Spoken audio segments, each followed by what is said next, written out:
Bon, et salut tout le monde, bienvenue au 5e épisode, et oui, déjà le 5e épisode du podcast Entre Génies. Aujourd'hui, on a un podcast un peu différent. On reçoit le doyen des podcasts de l'Université Laval, le maître des podcasts à l'université, professeur Jean-François Sénéchal, qui est professeur pour le cours de FI 3900, éthique et professionnalisme. C'est un cours obligatoire pour tout le monde dans le bac, peu importe les génies. Puis on est super content de t'avoir, Jean-François. À votre grande dame, c'est obligatoire. Vous n'aurez pas le choix. Vous avez passé à travers. Vous n'aurez pas le choix pour les autres. Puis ceux qui écoutent en ce moment, on va se croiser tôt ou tard dans votre parcours. Puis avant de poser nos questions, puis en apprendre un peu plus sur toi, ton parcours, j'aimerais ça te remercier grandement parce que tu m'as beaucoup aidé pour partir le projet.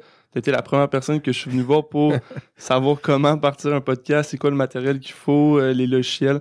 Fait que je te remercie grandement pour ça. Ça fait plaisir, ça prend un peu de temps, quelques micros, puis au début le son est pas bon, puis tranquillement on s'habitue, puis on améliore les choses, puis à la fin c'est un peu écoutable. Exact. Là, on l'espère. Jay, je te laisse partir dans ton segment préféré, le départ.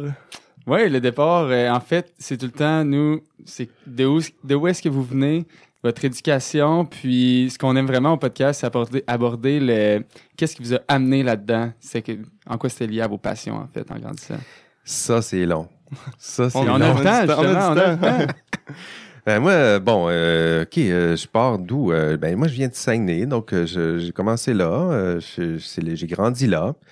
Je suis parti de Saguenay parce que je voulais aller à l'université, l'UQAC, il y avait l'UQAC à Chicoutimi, mais je voulais m'éloigner un peu.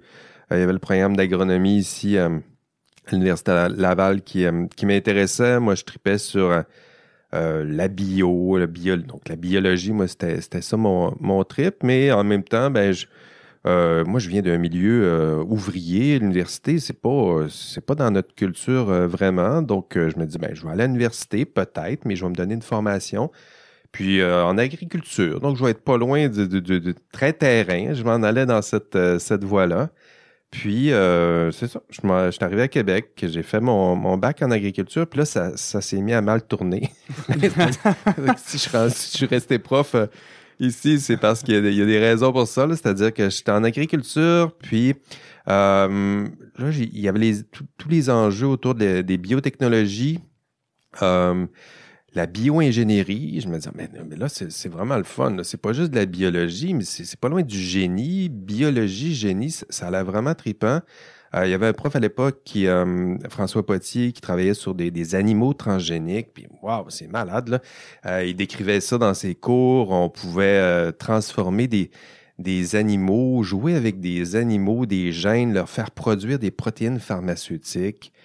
Il parlait des vaches. On pouvait les modifier au niveau embryonnaire. Puis la vache, éventuellement, a produit des protéines pharmaceutiques dans le lait.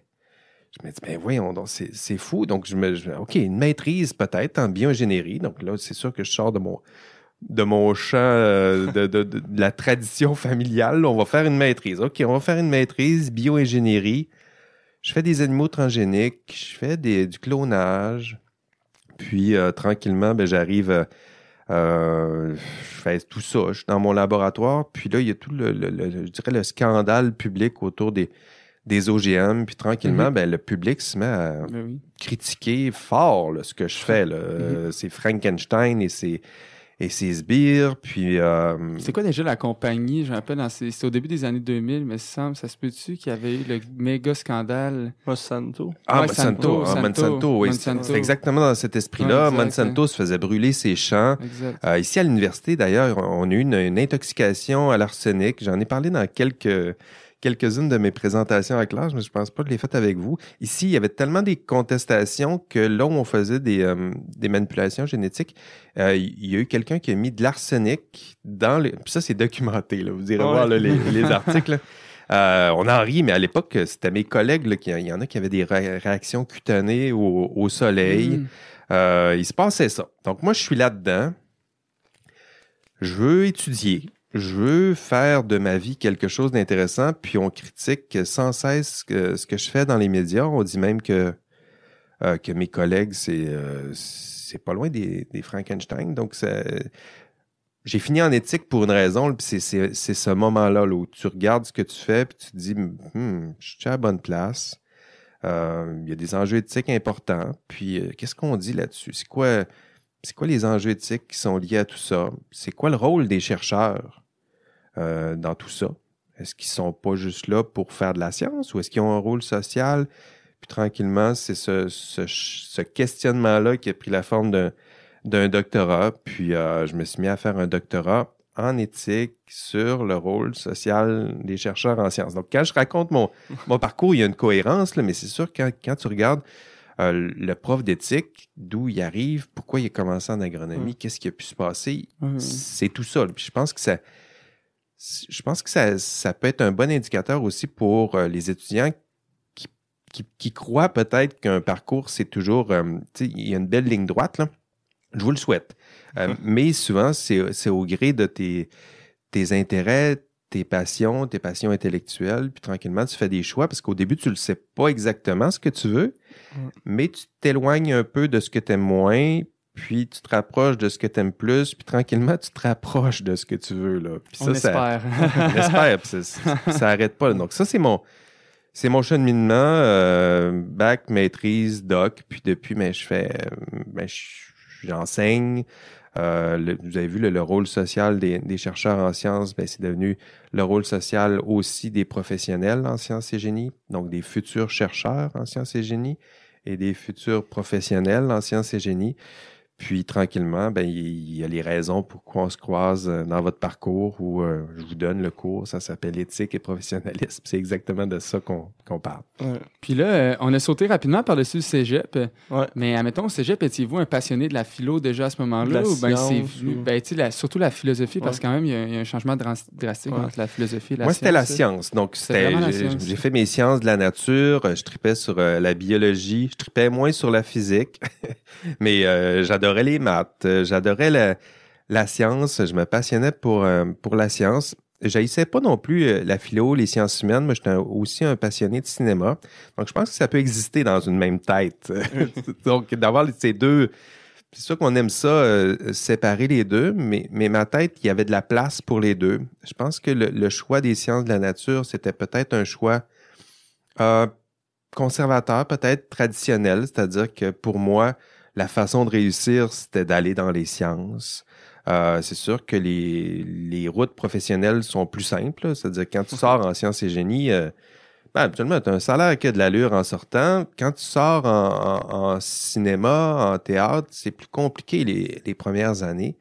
Ça me passionnait peut-être, mais j'ai choisi la voie qui me semblait la plus prudente.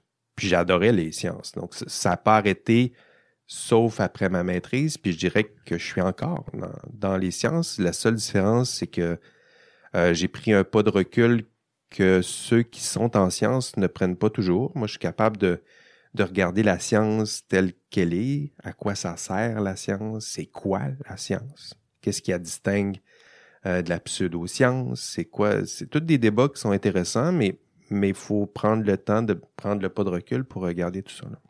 Puis tu disais, justement, tu as fini le bac, tu disais qu'il y avait beaucoup d'opportunités et des bons salaires. Puis c'est pourquoi la maîtrise? Est-ce que c'était vraiment par curiosité autour des trucs modifiés ou c'était vraiment... C'est exactement ça, c'est curiosité intellectuelle. Quand tu es en agronomie, tu regardes aussi les jobs qui sont autour de ça. Autour de moi, j'avais des personnes qui arrivaient du milieu agricole. J'ai fait un stage sur une ferme agricole, une ferme porcine. Pour moi, ça a été vite non. C'est vraiment un monde, ils ont tout mon respect, mais c'est un monde extrêmement exigeant où ça travaille fort dans des milieux qui sont compliqués. Là. Voir des porcs entassés comme ça, c'est quelque chose. Donc voilà, c'est ce qui se passait, c'est mon cheminement, c'est pour ça que j'ai fait ce genre de choix-là. C'est pas bon. Tu me laisses y aller? Tu me laisses y aller? Ouais. Là, on a parlé en doctorat, philo. Comment tu as réussi à avoir un poste pour ce cours-là? Puis en passant, c'est un cours super intéressant. Je te l'ai déjà mentionné à plusieurs reprises, mais comment tu te ramasses professeur à l'université pour un cours? C'est un concours de circonstances. Il y avait Luc Bégin ici qui est à la faculté de philo. Puis pendant mon doc, il m'a croisé dans un corridor, puis il m'a dit il y a le cours éthique et professionnalisme, ça te tente-tu de donner ça? Parce que je donnais le cours éthique et professionnalisme en recherche, Puis Luc savait que j'avais une tête de science. Puis le cours éthique et professionnalisme, c'était une catastrophe, une rencontre malheureuse, je dirais, entre les étudiants et les chargés de cours qui donnaient le cours. C'est-à-dire que les chargés de cours n'aimaient pas vraiment donner ce cours-là. Puis les étudiants n'aimaient pas vraiment suivre ce cours-là. Il n'y a personne qui a du fun. Tu avais des chargés de cours en philo. Ils sont là pour enseigner la philo. Ils n'ont pas vraiment de tête de science. Ils ne savent pas vraiment c'est qui ces étudiants-là en sciences et génie. Puis la même chose pour les étudiants en sciences et génie qui arrivent avec un cours où on leur parle d'Aristote. Ben, on part pas exactement à la même place. Je pense qu'ils sont venus me chercher un peu pour ça, essayer de voir. Moi, je connaissais la tête de science de mes étudiants. J'en ai une un peu à ma manière. Donc, on me confiait ça. Puis c'est ce que j'ai fait dans les premières années, c'est de transformer le cours pour le rendre plus intéressant aussi pour mes étudiants, à partir d'où ils sont, parce qu'à l'époque, je le savais, d'où ils venaient, puis à quoi on ressemble. J'étais au doc, là, fait que j'étais pas loin. De quoi ont-ils envie d'entendre parler? Partir du concret aussi, ça, je me suis dit, on partira pas de Platon puis Aristote, là. Non, on va partir du terrain. C'est quoi les vrais problèmes éthiques rencontrés par les étudiants? C'est quoi les vrais problèmes éthiques qui seront rencontrés par les étudiants éventuellement? Puis réfléchir on part de ça, là, partons des problèmes. Ça, ils aiment ça. Ça, les étudiants aiment ça, résoudre des problèmes. Ça, Surtout des problèmes. en génie. En génie, là, c'est des problèmes, on en veut. Puis on part du problème, puis après ça, on y réfléchit, puis on tente de le résoudre. Fait que c'est ce mouvement-là que j'ai essayé d'instaurer. On part des vrais problèmes. Tranquillement, on va essayer de les résoudre. On va arriver dans des cul-de-sac. Puis, on va aller lire des textes pour essayer de nous aider à résoudre les problèmes. Puis ce faisant, on réfléchit. Puis, éventuellement, on se rendra peut-être à Aristote, là, mais on part d'abord du terrain. Peut-être des textes un peu plus experts qui ont déjà abordé ou analysé ce genre de problème-là. Puis, on réfléchit ensemble. On discute aussi de thèmes. Mais on part du terrain, là, ça, c'était sine qua non. C'est ça que j'ai tenté le plus rapidement de faire en classe, là. Puis quand tu as repris le cours, est-ce que tu l'as mis tout de suite à ta touche Jean-François Sénéchal, comme on la connaît en ce moment, avec les petits mini-games puis les jeux, ou c'était vraiment la matière, puis tu as rajouté ça au fur et à mesure? Puis comment tu as eu ces idées-là de rajouter ça? Plein de choses. Ouais. Ça fait 15 ans que je le donne, ça fait 15 ans que je l'améliore à chaque année. Au début, il y a eu un grand travail d'élagage, je dirais. Entre autres, il y avait des vieilles vidéos. C'était même pas en noir et blanc, c'était en brun et jaune. C'était comme avec un mauvais son. Fait que ça, j'ai enlevé tout ça. Je me disais, si je suis pas capable de l'écouter au complet, je la jette, la vidéo. Là, les étudiants l'écouteront pas non plus. Non, je n'imposerai pas ça à mes étudiants. Donc ça, j'ai fait un gros travail d'élagage. Puis tranquillement, j'ai ajouté des éléments progressivement. C'est sûr que là, en ce moment, un étudiant qui le suit, il voit un cours qui est pédagogiquement, il est bien conçu. Ouais, déjà très bien monté. Là, ouais. Puis il y a du stock, là, puis il y a toutes sortes d'outils, mais c'est le fruit de tout ça. Là. Tu sais, les premières modifications que j'ai faites, c'était le rendre plus concret. J'en ai déjà parlé. Après ça, il y a une fonction de traduction, je dirais, parce que les exemples, lorsqu'on enseigne l'éthique, habituellement, on puise souvent dans les grandes tragédies, la culture plutôt classique. Puis ça vous touchait un peu moins. Donc là, j'ai fait l'effort de traduire la culture classique en culture un peu plus geek et populaire. C'est-à-dire que ceux qui écrivent les films que vous aimez voir puis les séries de télé que vous aimez écouter, eux, ils ont lu leurs classiques. Fait que souvent, ils servent à peu près des mêmes histoires, mêmes archétypes, mais ils nous envoient ça dans une série, ça peut être le Doctor Who, Game of Thrones, j'en parle en classe. Vous savez, entre l'allégorie de la caverne de Platon puis la matrice, il y a juste un effort de traduction, là, mais c'est à peu près la même histoire. C'est juste que si je vous fais lire l'allégorie de la caverne de Platon, ça intéresse un peu moins, mais si on part de la matrice, ben là, OK, on peut peut-être, on l'a vu. Donc, il y a ça, un travail de Prendriez-vous la pilule bleue ou la pilule rouge? les deux. Les deux, j'aime ça. Donc ça, c'est ça. Les améliorations, c'est progressif. Rendre la classe un peu plus concrète. Ajouter cet effort-là de la traduction dans le contenu. Les étudiants, il faut qu'ils connectent aussi avec leur propre culture. Après ça, il y a tout l'aspect jeudification un peu du cours. Là, vous avez entendu parler des systèmes de badges et récompenses. Ça, c'est venu aussi progressivement. Aujourd'hui, c'est sophistiqué, là, mais... Ouais. Tu as gagné un prix aussi pour ça, je pense. C'était pour le cours en ligne, mais oui, okay. ça fait partie un peu de pourquoi que le cours a gagné ce prix-là, puis pourquoi que j'ai gagné le prix. C'était un trophée un système de badges et récompenses où, au début, j'envoyais des petits courriels, des fois, à mes étudiants en disant « Merci, t'es dans la classe, bravo, t'as eu la meilleure note. » Puis là, je me disais, des courriels, ça fait beaucoup de courriels à envoyer.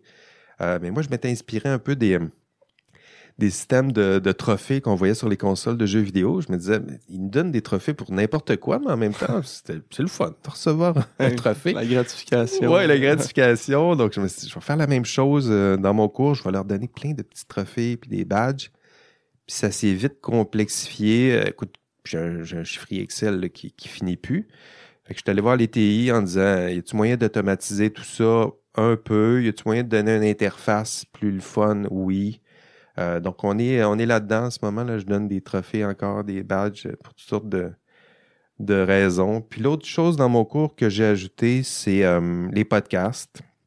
Donc, on va en parler. C'est une belle addition. Ça aussi, les podcasts. Je suis content que vous ayez aimé ça parce que c'est quand même beaucoup de temps, beaucoup d'énergie, mais j'ai eu cette idée-là juste avant la pandémie. Puis pendant la pandémie, je me suis dit, c'est sûr que là, il faut que je fasse ça. Je me cherchais une façon d'aller jaser à mes étudiants à distance, parce que là, on donnait des classes Zoom de 3 heures. Ouais.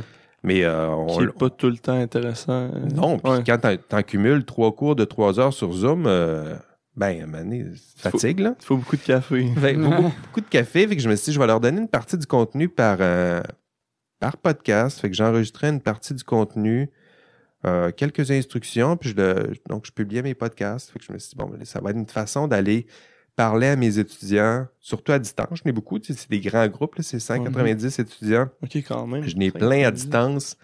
Des fois, ça monte à 200. Donc, comment je fais pour aller les rejoindre un à un, leur parler comme ça dans le creux des oreilles? Puis ça marche curieusement, puis je savais pas que ça allait marcher. Tu sais, en classe, tu te dis, je suis capable de créer un lien avec mes étudiants, je me pointe en classe, je souris, puis il y a un lien.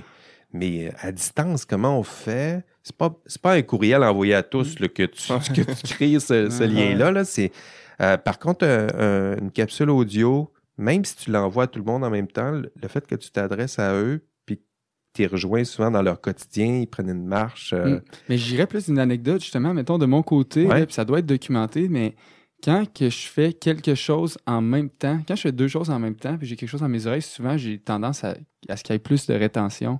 On dirait que le fait d'être occupé, tu sais, des fois en classe, on se voit un gosse avec un petit bout de papier ou quelque chose. Ça dépend de ce qu'on fait. Si on scrolle notre cellulaire, ben là, on ne retient pas grand-chose. Ouais. Mais si on fait une tâche répétitive, moi, je suis comme toi, là, quand je marche, c'est le meilleur moment pour moi, mon attention à quelque chose d'audio, mais quelque chose de répétitif, si tu, je sais pas, si tu es en train de peinturer ton appartement, ou tu fais la vaisselle, ça, c'est bon. Là, ou tu as quelque chose à dîner, justement. Le ménage avec un podcast, on dirait qu'il y a une rétention de 100%. Là. Je peux quasiment retracer la conversation au complet. Oui, c'est ça. Donc, ça se passe. Je dirais que ça dépend du contexte, mais effectivement, moi, ces moments-là où tu dis, là, j'écoute mon podcast, mais je fais quelque chose de répétitif, ça peut être le fun. Fait que c'est ça que j'ai ajouté dans mon cours. Aujourd'hui, quelqu'un qui regarde mon cours, pour les profs, là, c'est impressionnant. Eux autres, ils se disent, comment je vais faire ça?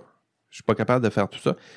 Puis je leur dis toujours, mais tu fais pas ça à l'année 1. Il y a eu 15 ans de... Tu fais ça à l'année 15. Tu sais, fait que tu commences par quelque chose, puis tu le fais sérieusement. Puis tranquillement, tu essaies d'améliorer ton cours, puis tu fais des ajouts. Puis à la fin, ça ressemble à quelque chose de pas pire pour des étudiants en sciences et génie qui suivent leur premier cours en éthique. Là. Est-ce qu'il y a encore des ajouts que vous avez hâte de faire, que vous n'avez pas encore fait, que vous trouvez qui manque au cours des fois, ou ben vous trouvez qu'il est assez complet pour la formation que vous voulez donner?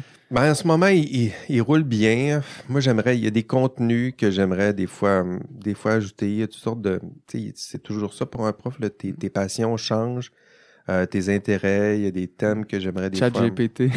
Ben, ce genre de technologie-là, mais tu sais, c'est pas exactement dans le cadre du cours, mais c'est sûr que c'est des contenus que j'aimerais donner. Tu sais, souvent, ce qu'il faudrait que je fasse, c'est créer un autre cours. Tu sais, il y a des enjeux un petit peu plus éthiques et sociaux, la conduite responsable en recherche. Tu sais, tout le profil dans mon cours, ce que je trouve difficile, c'est que ça cible beaucoup la profession d'ingénieur, puis les professions un peu. Mais le lien entre science et éthique, ça, il y a un gros champ que moi je maîtrise, que je veux explorer. Qui n'est pas nécessairement abordé. Qui n'est pas nécessairement abordé dans le cours. Tu sais, mes thèmes de thèse sont pas tout à fait là. Fait que ça me manque. Là. J'essaie de justement pousser un autre cours sur ces thèmes-là, sur la conduite responsable en recherche. J'essaie de pousser un autre cours sur éthique et intelligence artificielle. Parce que là, moi, je suis là-dedans. C'est ça que j'ai envie d'étudier, c'est ça que j'ai envie d'enseigner aussi. Puis là, ben, le cours, je peux pas tout rentrer non plus dans un cours. Là. Donc, je dirais que pédagogiquement, j'ai fait un bout. Mais c'est dans le contenu là, que je m'ennuie des fois un peu d'ajouter des thèmes. Là. Puis est-ce que les ajouts comme les trophées, le podcast, tu as vu vraiment une différence comme statistiquement pour la participation, puis des meilleures notes, des meilleures moyennes? Ça, là, c'est une très belle question. Puis ça, c'est une question que j'aimerais explorer en recherche. Ça veut dire que ça... C'est un peu une recherche. Là. Ça en est de la recherche. Le fait d'avoir une activité qui devient pédagogique, t'apprends en même temps de, on va dire, jouer, même si c'est pas jouer. Oui, il y a tout ça en recherche. Ils appellent ça Scholarship of Teaching and Learning. Là, c'est de la recherche sur l'enseignement. Puis ça, j'aimerais ça tester mon système en disant, coudonc, donner des badges, est-ce que ça contribue à accroître les notes des étudiants? Est-ce que ça accroît effectivement leur engagement en classe? Mais tu sais, essayer de le mesurer. Moi aussi, j'ai une tête de science. Fait que je me dis, j'ai plein de données, j'ai plein d'étudiants. Pourquoi je fais pas de recherche avec ça? Puis je l'ai pas encore fait. Fait que pour l'instant, là, je roule avec l'hypothèse que ce que je fais, c'est efficace. Puis j'espère parce que si un jour on me démontre que ça sert à rien, je vais arrêter de faire tout ça. Là, parce vous que donnez tout ce mal-là pour rien. Ben oui, j'espère que ça donne quelque chose. Tu sais, je pense que c'est une bonne intuition, mais la réponse à ta question, c'est des chiffres pour montrer un gain significatif. Je l'ai pas là. Moi, quand j'écoutais le podcast, puis les trophées, moi, quand j'étais jeune, je jouais tout le temps à NHL, je gamais sur la Xbox, puis dans ce temps-là, puis ça ramenait de la nostalgie, genre, j'ai reçu un trophée cette semaine pour avoir écouté. Ouais, il y en a qui virent fous un peu avec ces trophées-là. Il y en a qui, bon, ils sont contents, mais il y a des étudiants dans le cours qui se mettent à chercher toutes les badges possibles. Écoute, j'ai un badge, entre autres, sur tu sais, les quelques fautes que des fois je peux laisser dans mes PowerPoint, il y en a qui m'envoient toutes mes fautes, ils veulent leur badge, il y en a pour la présence en classe, il y en a pour l'écoute des podcasts, puis là, ils le savent, ils l'ont entendu dire. Là, il y en a un j'ai un badge aussi pour collaboration, aide. Ouais. Fait que des fois, il y a quelqu'un qui aide un autre étudiant, puis là, il me le signifie par courriel. Ah, je l'ai aidé. Pour l'avoir. J'ai mon badge. Oh, OK, tiens ton badge, là. Sinon, tu mettras la musique de R2D2 aujourd'hui, ça va faire un indice. Ouais, exact. On peut en faire un, ça serait cool. Ça ferait de la promotion en plus. Je vais le faire. Je vais mettre un petit indice sonore ici. Puis, l'indice que je vais leur donner, je vais donner le nom de votre podcast. Votre nom. Ouais. Entre génies. Entre génies. Fin de l'indice. Puis voilà, donc je vais le rentrer ici. Puis là, c'est ça que je fais avec mes podcasts. Les étudiants, ils doivent m'envoyer leur indice par courriel. Puis s'ils m'envoient leur indice par courriel, il y a un badge. Et celui-là, il va être vraiment caché, là, un Easter egg. Là. Ben, ce serait vraiment ça cool. Beaucoup de points là, pour ceux qui l'ont. Puis surtout que, Jay, on voulait faire une petite tournée de classe pour en parler. Parce qu'il y a beaucoup de nos amis. On est rendu à 1000 views, là, quand même, ça... Pour juste 3 épisodes au début. C'est le fun, hein? Tu me l'avais dit, là, au début, tu penses, il y en a comme pas beaucoup, comme 20, 30, c'est tes amis qui écoutent ta famille. Puis là, ça grossit, le monde se partage. Puis là, cet hiver, moi puis Dieu, on s'est dit, c'est notre dernière année au bac, on va dire, dans la session au bac. On s'est dit, on clenche ça, puis on veut livrer du bon contenu au monde. Ouais, puis c'est la durée des fois qui fait la différence parce que les podcasts, il y en a beaucoup là, il y en a un qui naît toutes les fois que quelqu'un éternue, on dirait qu'il y a un podcast qui naît là. Mais ce qui fait la différence souvent c'est la durée, c'est-à-dire que il y en a plein mais il n'y en a pas beaucoup qui durent, puis à un moment donné à force de durer, tu récupères toutes sortes d'auditeurs qui s'en chargent du contenu. Moi, mon podcast sur l'intelligence artificielle, au début, c'était assez local, je dirais. Université, francophonie, Québec. Mais là, tu sais, la francophonie, tout à coup, avec ChatGPT, c'est devenu très mainstream. Puis là, j'ai du monde en Europe qui nous écoute. Tu sais, des 1000 écoutes, là, j'ai ça par épisode. Ouais, là, en ce Ouais, moment. c'est impressionnant, honnêtement. Mais- Sautons donc dans le vif du sujet. Ben, je sais pas, Fils. J'ai une petite dernière question. Ouais, non, il y a vraiment pas de Jay, il y avait vraiment pas beaucoup de trouble. questions sur l'AI. Là. Jay, il est vraiment là, tout ce qui est Ouais, prog, j'aime ça. robotique. Ouais. Mais moi, c'était dans le fond, c'est juste au niveau podcast pour mettre un peu en contexte le monde. Le premier podcast que tu as fait, c'était vraiment pour le cours, pour côté éducatif, on va dire. Puis après, là, tu as parti tes podcasts. Puis je vais te laisser les présenter en même temps. Là. Le premier Ou- podcast que j'ai parti, c'est mon podcast sur l'intelligence artificielle. OK, c'est avant même le cours. Ouais. Le podcast. Le podcast, ouais, c'est ça. Ça, c'est le podcast du cours avec un beau casque blanc en référence au génie. Mais mon premier podcast était sur l'intelligence artificielle. Donc, je voulais rencontrer du monde. Je voulais rencontrer des experts. Ça aussi, c'est le fun avec le podcast. Tu avais déjà cet intérêt-là pour l'intelligence artificielle. Oui, OK. c'était là. Puis là, j'ai commencé à faire des entrevues à mon bureau. Puis là, j'avais tout mon setup. Puis quand la pandémie, quand les universités ont fermé un matin, je me suis dit, mais là c'est vrai, j'ai mes micros. J'étais parti avec mes micros, le setup que vous voyez ici, j'étais parti avec à la T'avais maison. tout, J'avais tout ça. Fait que je me suis dit, ben, je vais leur faire des podcasts à eux aussi. Puis effectivement, c'était une bonne idée. Je sauterais dessus dans un petit Ouais, segment. je Moi, sais. l'intelligence artificielle, je sais que c'est facile ben pas, en fait, c'est le contraire. C'est difficile à définir parce que c'est assez large. Mais l'intelligence artificielle, admettons, à Québec, là, on y va vraiment le plus petit possible. Ça ressemble à quoi? Puis c'est quoi comment est-ce qu'on pourrait le définir en premier lieu? L'intelligence artificielle, habituellement, au début, c'est ce que j'essaie de faire. Là. J'essaie de définir l'intelligence artificielle. Puis c'est tellement rendu large qu'à un moment donné, je me suis dit, disons que l'intelligence artificielle, c'est tout ce qui se fait en informatique qui appelle intelligence artificielle. Parce qu'à un moment donné, je me suis tanné d'essayer de le définir. Là. C'est-à-dire que tout à coup, il y a du machine learning. Là. OK, c'est-tu de l'intelligence artificielle? Oui. Il y en a d'autres qui avaient des systèmes qui n'avaient pas nécessairement de machine learning. Puis là, c'était comme de l'informatique un petit peu sur les stéroïdes. Puis ils disaient que c'était de l'intelligence artificielle. Fait que au lieu de lutter avec mes invités en disant c'est-tu vraiment de l'intelligence artificielle, je me suis dit bon, s'ils me disent que c'est de l'intelligence artificielle, ce sera de l'intelligence artificielle. Partons du terrain, tu sais, ça revient à la même chose. Là. Au lieu de définir le concept, on va partir du terrain. Donc au Québec, ça a été mon intuition. Partir du terrain, essayer de rencontrer ceux qui disent qu'ils font de l'intelligence artificielle, c'est qui les experts, c'est quoi les champs. Ça aussi, ça a été une aventure, là, c'est que je savais pas exactement c'était quoi les champs, comment ils appliquent ça, c'est quoi, puis là tu découvres qu'il y a des applications dans l'industrie automobile, tu découvres qu'il y a des applications dans le monde militaire, dans le monde du divertissement, dans le monde de la géomatique, c'est tout des champs. La géomatique, je savais pas, les lidars, à quoi ça sert, puis c'est à force de faire des rencontres que tu le découvres. Fait que ça a été notre approche aussi pour le podcast. Partir du terrain, aller voir qui en parle, qui se disent des experts, c'est quoi les champs, puis discuter avec eux de c'est quoi qu'ils font, puis c'est quoi qu'eux voient comme problèmes éthiques potentiels, problèmes sociaux. Ça, c'est intéressant aussi. Au lieu que ce soit des philosophes qui partent de leur conception de l'intelligence artificielle, puis là, ils ont écouté 2 millions d'Odyssées de l'espace, puis Skynet, puis là, tu dis, la singularité, c'est ça le problème en intelligence artificielle. Ben, c'est ça qu'on voit dans la science-fiction depuis 50 ans, mais moi, j'étais plutôt curieux de savoir les experts, eux autres. C'est quoi qui anticipent? C'est quoi les problèmes? Donc, puis ça, c'est différent, parce que les experts, eux, ils voient ce qui s'en vient.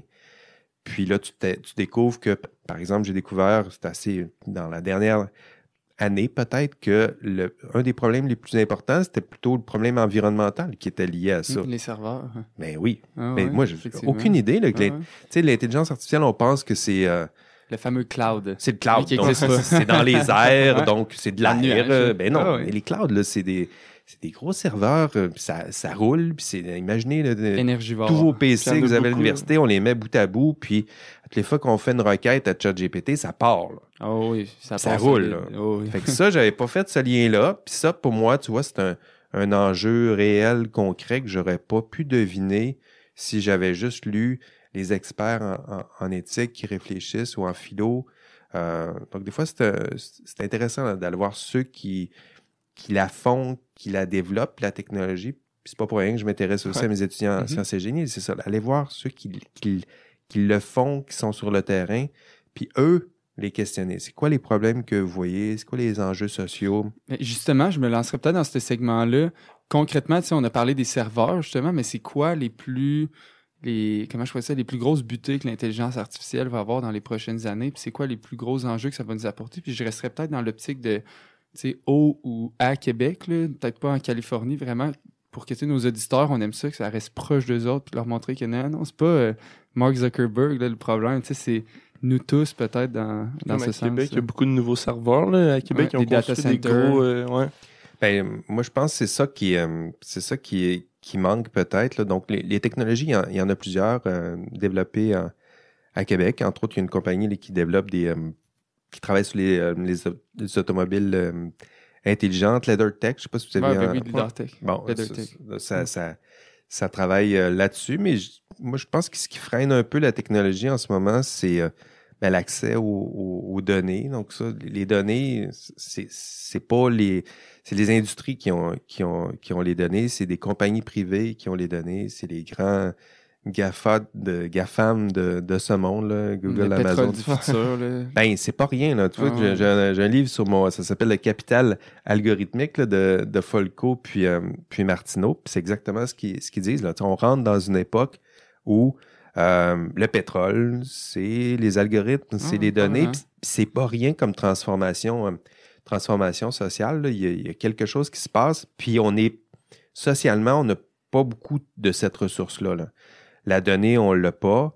La donnée, c'est ces grandes compagnies-là qui l'ont forée, puis qui l'ont puisée pendant de nombreuses années avec notre consentement. Pas de problème, prends mes données. Le I agree au bas du formulaire. Oui, le I agree. Mais I agree, tente-moi pas avec ça. Les cookies, Ouais, Doc, vas-y. exact. Le Moi, je veux faire. accepte tout. Lâche-moi, accepte. Prends mon argent, puis j'accepte. Là. C'est ça qu'on se dit. Mais tu sais, ce faisant, on leur donne nos données. Exact. Puis pour un chercheur, il y a quelque chose de vraiment choquant, là. C'est-à-dire que nous autres, on court aussi après des données, puis c'est compliqué d'avoir des données personnelles. Puis là, tu fais des protocoles, puis tu fais des formulaires de consentement, puis blablabla, puis là, tu as de la difficulté à avoir des nombres significatifs, puis des répondants, puis eux autres, ben, c'est par milliards. Ah, il y en et pleut, il y en a milliards. trop. Il en pleut, ils ont des consentements, comme tu as dit, un petit consentement avec puis c'est réglé. Fait qu'il y a quelque chose de choquant de voir que cette manne-là nous a échappé. Ça, c'est ce qui freine l'industrie. Tu sais, avoir des infrastructures concrètes, il faudrait le faire. Mhm. Des vraies fermes de serveurs qui tournent à l'électricité dans le nord qui se font refroidir tranquillement, peut-être. Ça pourrait être une idée. Donc ça prend ce genre d'infrastructure-là pour faire avancer un peu la technologie. C'est peut-être ça qui manque à Québec et au Québec. On n'a pas nos données, on n'a pas les infrastructures. On a de l'argent, on investit en intelligence artificielle, mais ça, c'est des vrais projets structurants, ça manque peut-être un peu. Là. La balle, est-ce qu'elle serait plus dans le camp des paliers gouvernementaux ou elle serait plus dans le palier des compagnies ou est-ce qu'il faudrait qu'ils soient plus responsables? Tu sais, je sais que c'est un peu utopique de se dire, hey, tu sais, on fait confiance à votre bonne foi. Tu sais, je dis pas que les compagnies nécessairement sont pas bonnes, là, mais c'est qui a la responsabilité, en fait, est la question. Ben, c'est une très belle question. On souhaiterait que ce soit les compagnies qui le fassent d'eux-mêmes, donc qui agissent de façon responsable, mais ça aide aussi d'avoir des leviers, un cadre réglementaire. C'est tout ça. C'est à ça que servent aussi nos gouvernements, leur imposer des normes, leur imposer des règles, leur imposer une direction, leur imposer des contraintes. Puis après ça, ben, quand ils n'ont pas le choix puis qu'il y a des coûts qui sont associés à ça, ils vont les faire les moves. Sinon, on peut attendre qu'ils le fassent par eux-mêmes, mais ça peut être long. Donc, on a une belle joute en ce moment entre nos gouvernements, les institutions qui essayent un petit peu de reprendre du pouvoir face à ces grandes compagnies-là, mais on est loin d'y arriver. Puis, tu sais, je veux dire, on parlait du pétrole dans le temps, puis de l'or. Tu sais, de l'or, c'était physique. Tu l'avais d'en face. Tu sais, si quelqu'un, on va dire, mettons un exemple, quelqu'un volait de l'argent, là, tu sais, de l'argent comptant, il doit être à quelque part. Dans ce que les données, il n'y a pas quelqu'un qui peut rentrer dans le serveur, plugger un câble Ethernet, puis dire « Ah, vous prenez telle donnée, vous n'avez pas le droit. » Tu sais, il y a quand même un certain niveau d'abstraction qui fait que c'est encore plus difficile à imposer aux compagnies. Oui, c'est encore plus difficile à imposer, à contrôler. Ça fait partie de... C'est vraiment une difficulté. C'est une difficulté technique aussi, là. Mm-hmm. C'est-à-dire qu'une fois qu'on donne, par exemple, le consentement, typiquement en éthique, quand on donne le consentement, on donne aussi à la personne qui a donné son consentement le pouvoir de retirer son consentement. Donc, si on revient à la technologie en ce moment, à quoi ça ressemble le consentement? Mais si moi, j'ai coché, là, j'ai donné mes données, tantôt on disait la petite boîte, là. Mm-hmm. J'ai coché, j'ai donné mes informations, mais je devrais avoir aussi le droit de récupérer mes informations. Mm-hmm. Mais ça demande toute une infrastructure là, pour garder une trace de qui a donné l'information, puis comment on peut réussir à la traçabilité là, de cette information-là. Là. Si on fait les choses sérieusement, on pourrait donner le droit à une personne, tous ceux qui ont utilisé mes données, je retire mon consentement, puis j'appuie ici, puis toutes les données pourraient être rapatriées, mais on est loin d'être à ce niveau technique-là, mais c'est ça les enjeux. Ça prendrait quasiment des centres de données qui sont gérés par les gouvernements. Fait que si eux pourraient redistribuer aux compagnies, mais ça devrait être centralisé à quelque part. Mais là, ça va absolument contre tout l'esprit de... tu sais, quand on parle du Bitcoin, puis c'est la démocratisation, je veux dire, là, on ferait exactement le contraire. Fait que je suis pas sûr que... Mais c'est intéressant parce que cette dualité-là, elle a... on l'invente pas avec l'intelligence artificielle. Il y a toujours eu cette lutte-là entre le gouvernement qui essaye de, nationaliser l'électricité, puis les compagnies qui disent, mais non, nous autres, on va le développer à meilleur prix. Cette tension-là, elle a toujours été là, puis avec l'intelligence artificielle, elle est encore là. La lutte est à finir. Ah oui, puis effectivement, à finir. Phil? Moi, je vous écoutais parler, c'est super intéressant. Parce que moi, l'intelligence artificielle, à part ChatGPT... je suis pas quelqu'un qui va chercher l'information là-dessus, mais Jay m'en parle tout le temps, les pauses dîner. Moi, j'adore ça, là, pendant le temps des fêtes, là, j'aimais ça, là, sortir Dali puis leur montrer à quel point ça génère des images. Tu leur demandes, fais-moi une image de telle chose. T'as un étudiant qui prend un verre en avion, puis dans l'espace, puis là, t'appuies ça, puis clac, il te sort 4 images. Les voix. Moi, c'est sûr, les plus fascinants, c'est les voix. Tu sais, j'écoutais tout le temps, là, tu tombes des fois sur des genres de memes, là, de genre Joe Biden qui dit des niaiseries, mais tu te dis, c'est pas ouais, tu sais. Non, c'est pas quelqu'un qui le sait pas, là, tu mords à la mission. Puis là, vous faites des podcasts, là, vous allez faire des heures et des heures d'enregistrement audio. Parlant de data. Il faut voir le data. Y a-tu quelqu'un qui a accès à ce data-là qui peut générer des voix artificielles ou des voix comme les vôtres? Peut-être que vous avez consenti sans même le savoir en cochant en bas de la... Ouais, exact. Apple, Spotify, on pour une modique somme de 100$ par année, vous avez accès à nos outils, mais en plus, on prend des échantillons de votre voix pour être capable de générer des voix artificielles. Non, il y a toutes sortes de champs. C'est pour ça que moi, c'est intéressant l'intelligence artificielle parce que c'est tellement une technologie qui est puissante, mais ça aussi, ça fait partie de mon parcours. Tu sais, des technologies puissantes, ça me passionne parce que tu as toujours les deux en même temps. Là. Tu peux faire des choses extraordinaires avec ça, mais ça peut vite déraper. Tu sais, comme le deepfake, on le voit là, aux États-Unis. C'est incroyable. On va le voir avec les élections. Là. Donald Trump s'en vient. Là. Il y a déjà des deepfakes de pistes audio qui sortent. Ça peut faire dérailler une démocratie. C'est ironique parce qu'on s'était dit, avec l'arrivée d'Internet, on va avoir accès à toute l'information. Mais finalement, c'est le contraire. On se met de redouter de toute l'information. Ben, tu sais, moi, je veux dire, je me considère pas comme sceptique de ce qui se trouve sur l'Internet, mais quand même, tu sais, c'est là qu'on est content d'avoir des plateformes plus nationalisées comme Radio-Canada ou, tu sais, la presse. Je dis pas que c'est nationalisé, mais c'est ce qui manque quand tu lis, là, tu dis, OK, ça, j'y fais confiance. Vas-y. Mais même sur Facebook, les réseaux sociaux, il y a eu une vague, là, on le voit moins, mais il disait vérifier tout le temps vos sources par rapport à cette publication-là. Il y avait comme un peu un AI qui était capable de déterminer si cette source-là était vraie ou non. Puis il disait, faites attention, elle n'est pas vérifiée celle-là. Là, C'est un contenu. Exact. Fait que là, les deepfakes, en plus, les vidéos du monde, leur fausse voix, ils disent des niaiseries. Ça s'en vient, mais c'est ça. C'est une technologie qui est fascinante. C'est pour ça que moi, les enjeux éthiques qui sont associés à ça, c'est vraiment le fun. Puis le but, en tout cas moi, dans mon analyse puis dans mes rencontres, c'est toujours de résister au techno-enthousiasme. Là. Il y en a qui t'as l'impression que c'est la meilleure chose depuis le pain tranché.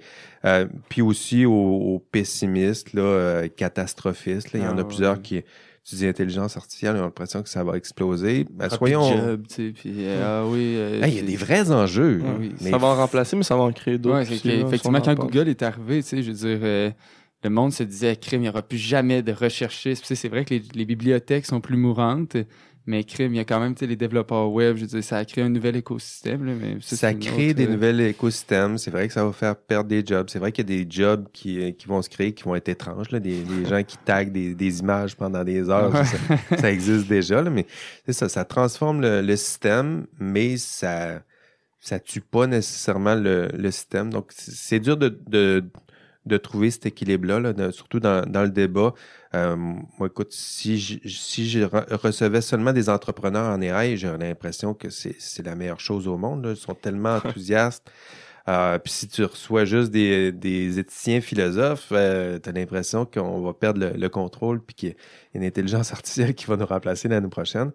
Faut trouver l'équilibre là-dedans. Puis ça sert à ça aussi, la recherche, essayer de rencontrer, de diversifier tes contenus, tes sources, puis essayer de te faire une tête là-dessus. Là. On parlait justement qu'avec l'AI, on a une responsabilité aussi à comme vérifier la source, puis ainsi de suite, mais toi, tu parles souvent de conduite responsable en recherche, puis on l'a pas abordé tantôt, je voulais la poser, mais on a changé de sujet, on a plein de conversations intéressantes, mais si tu serais capable de le définir, tu en parles souvent dans ton cours aussi, puis on a vu un peu la définition, mais pour ceux qui écoutent... la conduite responsable en recherche, c'est un champ où on étudie, on observe, on regarde les chercheurs. À quoi ça ressemble un chercheur? Qu'est-ce qu'ils font, les chercheurs? Qu'est-ce qu'ils disent qu'ils font et qu'est-ce qu'ils font? C'est quoi les idéaux? Qu'est-ce qu'ils aimeraient faire? Donc, il y a tout le volet éthique, il est là, les valeurs de la recherche, la vérité. Il y a des valeurs dans la recherche aussi. Ouais. Dans la vérité, la collégialité, le savoir, l'accroissement du savoir. On regarde ça. Ça, c'est les idéaux. Puis, la conduite responsable en recherche aussi, il y a la dimension inconduite en recherche, où là, on regarde des chercheurs qui s'éloignent un peu de ces idéaux-là. J'aimerais ça peut-être avoir des exemples justement à ce niveau-là. Là, je suis vraiment curieux. J'ai jamais eu, on dirait, pu le toucher avec mes propres mains. Là. Ben, il y en a plein des exemples. Donc, t'as des chercheurs qui vont mentir un peu, qui vont traficoter des données de recherche. Ouais. T'en as qui vont photoshopper un peu, beaucoup, des fois un peu trop passionnément une image. Il y en a qui vont plagier. C'est des chercheurs, donc c'est des humains. Tout ce que vous pensez qu'un humain fait pendant sa formation au bac, ça n'arrête pas du jour au lendemain. Là. Donc, ils sont soumis à des pressions immenses. Posez-vous la question, pourquoi vous avez triché dans votre vie? Pas vous deux, évidemment. Mais pourquoi on triche? Puis les raisons que vous allez trouver, c'est les mêmes. Pourquoi les chercheurs vont des fois dévier un peu des normes, des lois, des idéaux. On parlait de ChatGPT. Les chercheurs aussi utilisent ChatGPT. Moi, je suis un chercheur qui s'amuse à retracer des indices de ChatGPT dans des textes académiques. Il doit en avoir beaucoup.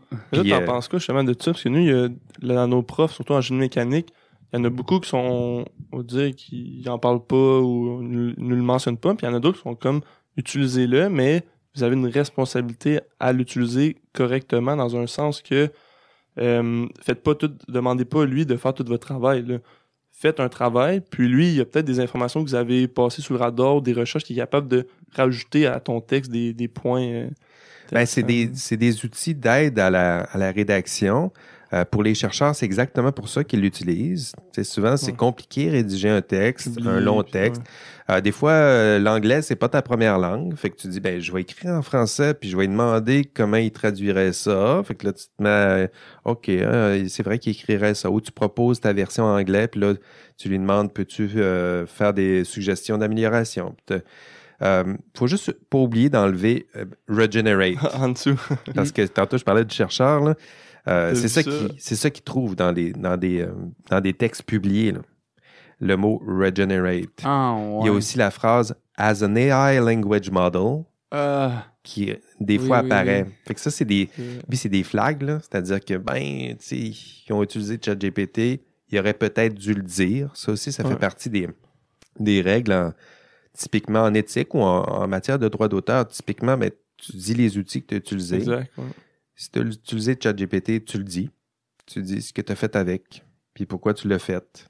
Puis tu fais pas de cachette. Puis à la fin, c'est toi qui es imputable. Donc, tu es responsable. Tu peux pas dire, ChatGPT a dit n'importe quoi, c'est pour ça que j'ai dit n'importe quoi. Non. ChatGPT a peut-être dit n'importe quoi, c'est à toi de vérifier, de documenter. Moi, je trouve que pour la rédaction, c'est sûr, si tu es dans un cours de français ou d'anglais, le but, c'est d'apprendre à écrire. Là. Ouais. Si tu dis, utiliser ChatGPT, tu n'apprendras pas à écrire. Ouais. Mais si tu es dans un cours de génie, puis là, le but, c'est pas d'apprendre à écrire, c'est de peaufiner un peu, tu peux partir au moins d'une page déjà écrite. Puis là, tu vas aller chercher des niveaux supérieurs. Là. Donc, travailler sur la structure. De communication, là, si tu communiques bien, c'est quoi ton produit, ton idée aussi. Exactement. Là. Documenter ton idée, la rendre plus rigoureuse, aller chercher les études. Puis là, tu commences à ajouter des niveaux de rigueur. Moi, je dis aussi à mes étudiants de ne pas écrire comme ChatGPT. Moi, déjà, c'est un niveau de plus élevé. Si tu écris comme un robot, tu es un robot, puis on va te remplacer éventuellement. Fait qu'écris différemment.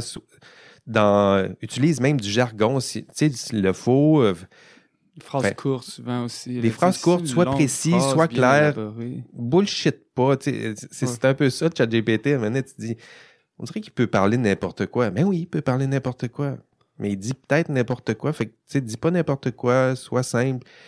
Communique vraiment, documente ce que tu dis, sois rigoureux. Essaye d'accroître un petit peu le niveau. Tu es rendu à l'université, tu devrais être capable de dépasser la rigueur d'un texte généré automatiquement par un ordinateur qui sait rien sur ce que toi tu sais. Là.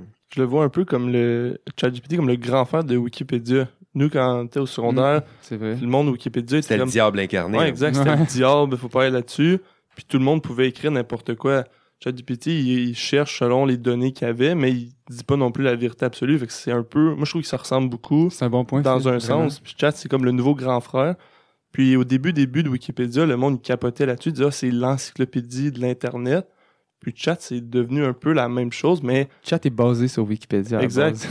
Mais il a appris. La seule différence, c'est qu'il génère du texte automatiquement. Là. Donc, tu sais, c'est du texte probabiliste. Il puise pas des bouts de texte sur Internet. Non, il peut pas les chercher. Ouais. Non, il génère un mot, un autre. Le mot le plus probable après bonjour, c'est un autre mot. Puis après ça, il génère des phrases, des bouts de texte. Mais c'est un bon exemple. Wikipédia, c'est une technologie qui, à l'époque, était critiquée. Puis après ça, je pense que c'est ça qu'il faut faire. Tu regardes l'outil, puis c'est quoi Wikipédia?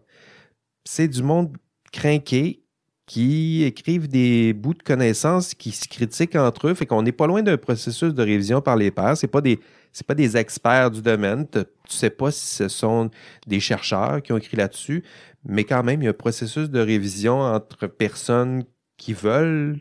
C'est ça, là. Ils veulent que le savoir soit là, soit le plus rigoureux possible.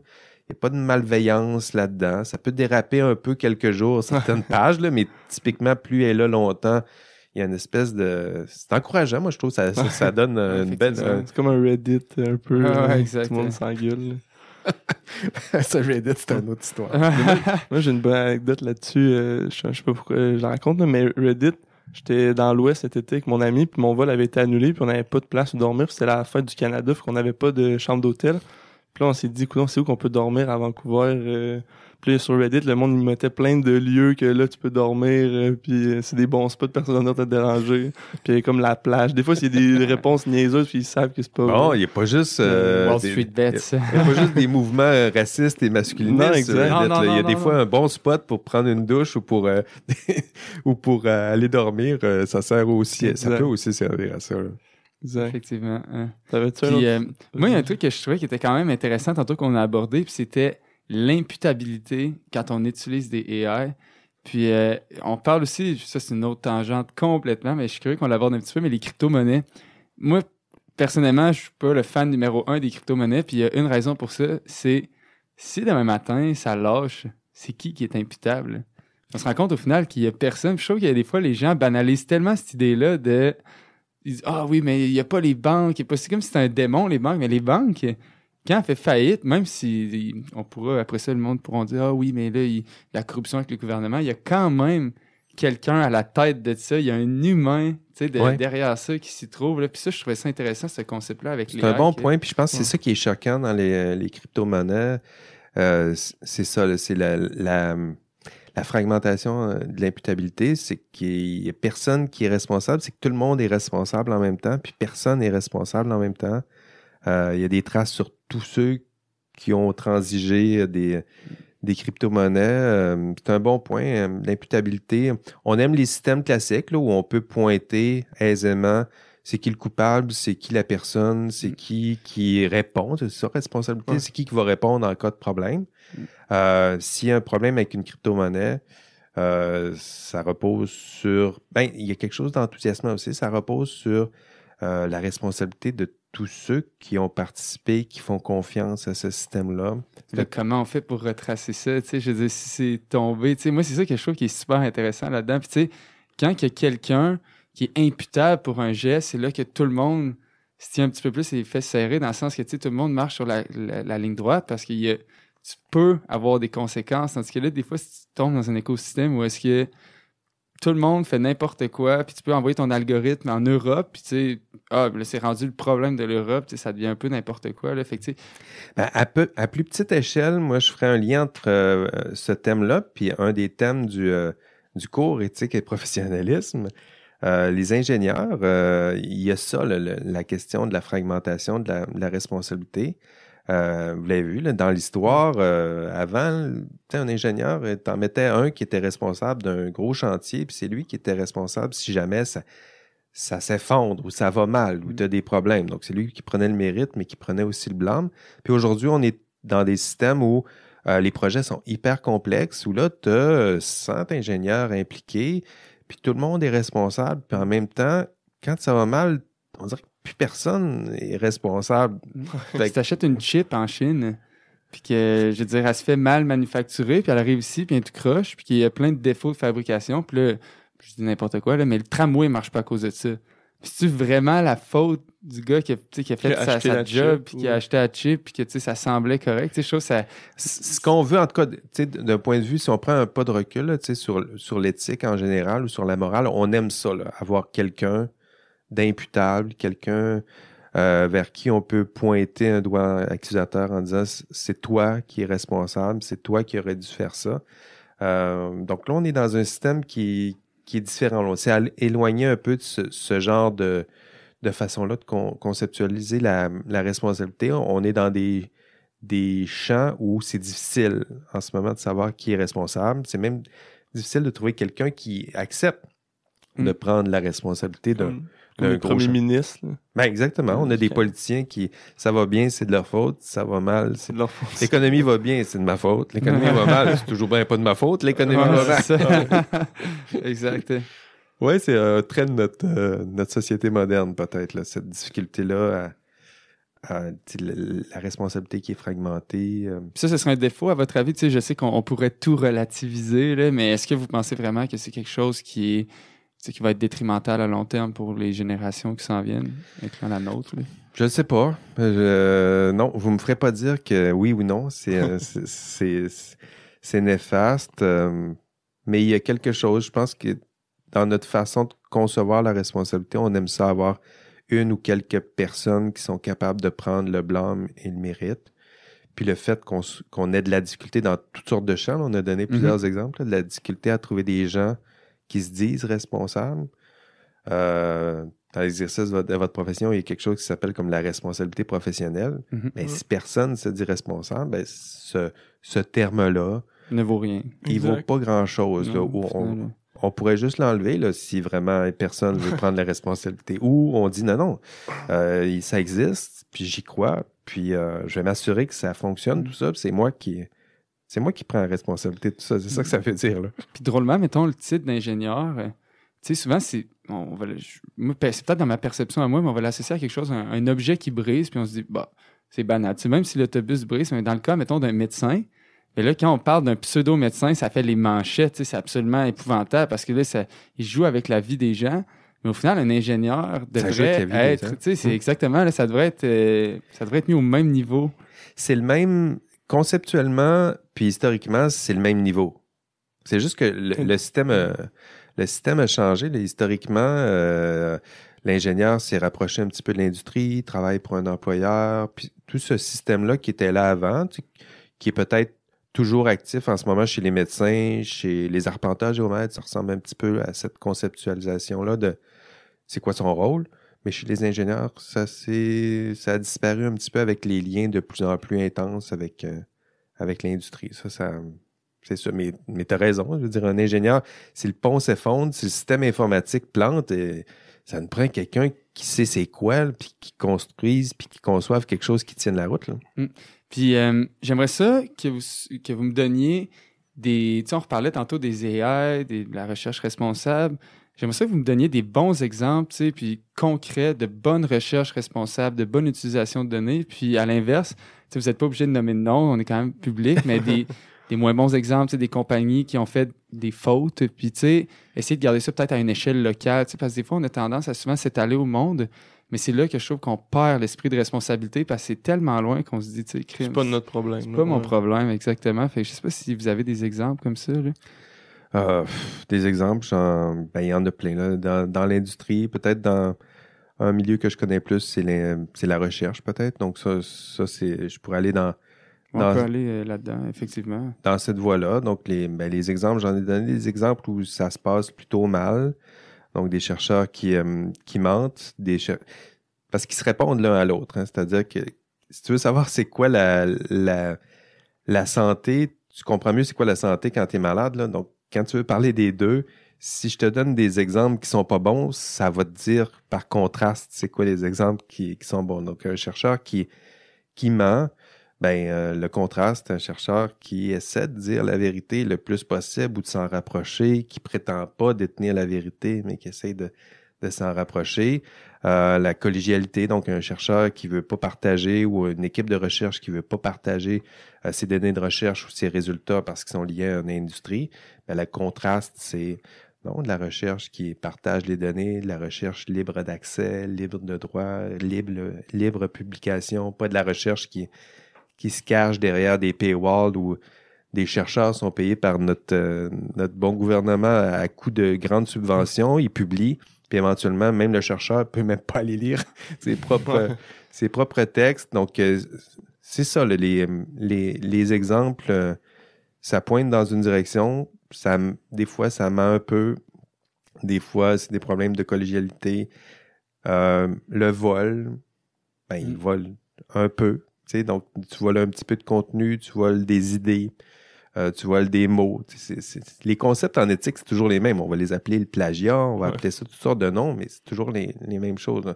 Un peu de vol, un peu de mensonge, un peu de ci, un peu de ça, t'ajoutes ça. Puis le contraste, c'est le contraire. C'est des chercheurs qui se mettent au service de ces grandes valeurs-là, la vérité, la collégialité, la rigueur. C'est là, c'est au cœur de la science, au cœur de la technologie aussi. De la même chose dans l'industrie, on souhaiterait aussi que ces industries-là, ils parlent de IA responsable. Ouais, j'ai hâte de voir ça. Il faut que tu le définisses un peu. C'est quoi responsable? Fait que responsable, on a dit imputable tantôt. Donc, ils sont capables de mettre leur culotte si ça tourne mal. Pas sûr qu'ils vont mettre leur culotte si ça tourne si mal que ça.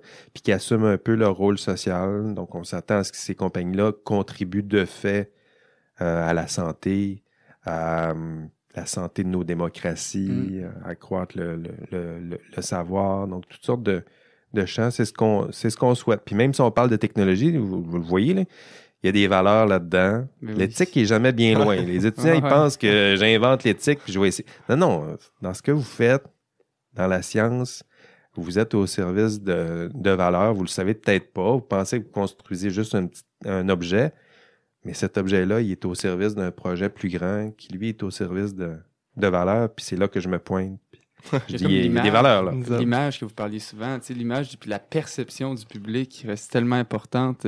Parce que je veux dire, quand la perception du public n'est plus là, vous l'avez dit tantôt, le titre ne vaut plus rien là, à ce moment-là. Oui, ça change. Puis on a vu que la confiance du public est super importante envers ses professionnels. Si le public n'a pas confiance envers ses ingénieurs, il n'y aura plus d'ingénieurs. Là. C'est aussi simple que ça. Je veux dire, vous êtes des patenteux à la place. Vous allez être des patenteux, puis on ne s'attend pas à ce qu'un patenteux fasse tenir un pont, là. Mais si on fait confiance à ces professionnels-là, c'est parce qu'on se dit non, ça marche, on leur fait confiance. Puis si vous trahissez leur confiance, on a vu avec les histoires de la commission Charbonneau, ben ça s'effrite. Puis si ça s'effrite, ça peut disparaître le système. Heureusement, là, ça s'est rétabli, là, mais c'est un système en équilibre. Là. Le public vous fait confiance, puis vous posez des gestes dignes de leur confiance en assumant et en défendant les valeurs, la protection du public. C'est à ça que ça sert. Ce système-là, ça tient à pas grand-chose. Si le public se décourage, il n'y aura plus d'ingénieurs non plus. On le voit dans ton cours, là, il y a souvent des mises en situation tu te mets comme si on était un ingénieur en milieu de travail avec un employeur, puis là, tu as l'employeur versus ta profession. Est-ce que tu fais ça selon les règles ou c'est que ton boss il te demande ça, t'es renvoyé si tu le fais pas? Fait que t'es vraiment... On pense que c'est facile au début en lisant la mise en situation, mais quand tu penses, c'est comme il y a un gros dilemme là. Ça, j'aime ça vers ça. Puis justement, c'est ça, c'est qu'il y a une différence aussi entre comment on aimerait agir, parce que mes étudiants, je leur propose souvent des études de cas qui ressemblent à quelque chose qu'ils vont rencontrer, mais là, ils sont en classe, fait qu'ils sont bien, là. Fait que là, ils se disent comment j'aimerais agir, qui est quelque chose, parce que souvent, on dit idéalement, j'aimerais ça agir de telle façon, mais là, je leur demande de pousser un peu plus loin en leur demandant, OK, ça, c'est comment t'aimerais agir, mais maintenant, comment t'agirais pour de vrai, là? Comment t'as agi dans le passé face à ce genre de tentation-là? Est-ce que tu as tendance à protéger tes intérêts personnels ou ta peau? Dès qu'il y a un problème, tu te sauves. Ouais. Si c'est ça ton réflexe, t'as beau vouloir être un professionnel puis défendre la protection du public, dès que ta peau va être en jeu, tu vas te sauver, là. C'est ça qui va se passer pour de vrai, là. C'est comme un peu le test Casper pour les ingénieurs. On salue nos amis en médecine. Exact. Dans le domaine de la santé, exact. Ouais. Je sais pas ça fait combien de temps qu'on tourne, mais là, je vois l'heure passer, puis je pense qu'on commence à avoir faim. Mais je te remercie grandement d'avoir accepté notre invitation. Puis, c'était le fun. 5e épisode, tu m'avais dit à 5, tu vas voir le premier, 2e, 3e, ça va vite, puis on est déjà rendu à 5, et je te remercie grandement, Jean-François. Bravo les gars, alors je sais pas, j'aime bien vous écouter, je vais continuer de le faire. Merci beaucoup, Jean-François, c'était un plaisir. Merci. Ciao. Ciao.